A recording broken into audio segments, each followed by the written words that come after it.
Minimum 8-9টা তো লাগেই। আমার 8-9টা। দেখো আজকের দিনে দাঁড়িয়ে হেয়ারের সমস্যা কিন্তু খুব একটা বড় সমস্যা।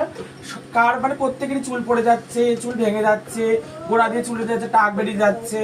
তো এই সমস্যাগুলো সমাধান তো অবশ্যই আছে বলো, তাই তো? এটা দেখো এটা আগে অনেকটাই ফাঁকা ছিল, জিএফসি করেছে, এই নিয়ে 4টে সেশন, আজকে নিয়ে 4টে সেশন হবে, কিন্তু অনেকটাই রিগ্রোথ হয়েছে। দেখো নতুন চুল, হ্যাঁ নতুন চুল গজিয়েছে। আর হেয়ার ফল কম হয়েছে না রঞ্জন? অনেকটা কম, মানে হেয়ার ফল হয়ই না ধরতে গেলে, মানে হেয়ার ফল কম হয়েছে, প্লাস এই দেখো নতুন নতুন চুল হয়েছে। হ্যাঁ ওর একদম, ওর মাথার ছাদে একদম চুল ছিল না, তো মোটামুটি চুল এসছে। নতুন চুল গজিয়েছে। এই যে এবার জিএফসি ট্রিটমেন্টে কি একটু বলো দর্শক বন্ধুদেরকে। এটা হচ্ছে পিআরপি, ওর যেমন ব্লাড নিয়ে, ওর ব্লাড দিয়েই ওকে প্লাজমাটা বের করে ওকে করা হয়। পিআরপি আর জিএফসির মধ্যে অনেকটা ডিফারেন্স।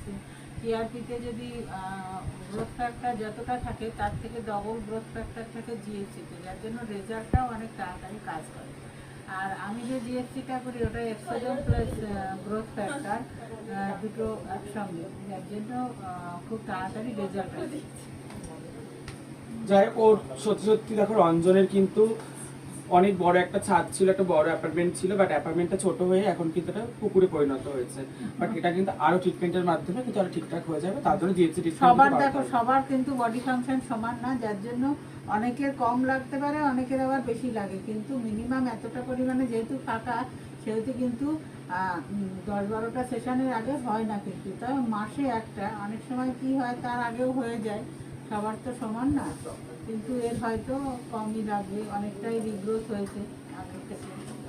যাই হোক, চুল পড়ে যাওয়ার সমস্যার জন্য কিন্তু স্ক্রিনে দেওয়া নাম্বার অবশ্যই যোগাযোগ করবে। Barasat dolls clinic, Barasat station 1 নম্বর টিকিট কাউন্টারের একদম পাশে। অবশ্যই তোমরা বিশ্বাস করে আসো, আমরা তো বিশ্বাস করে এসে খুব স্যাটিসফাই, তাই তোমাদের সাথে ঠিকানাটা শেয়ার করলাম, নাম্বারটা শেয়ার করলাম। অবশ্যই কমেন্ট বক্সে নাম্বার থাকবে আর স্ক্রিনেরও নাম্বার দেওয়া থাকবে।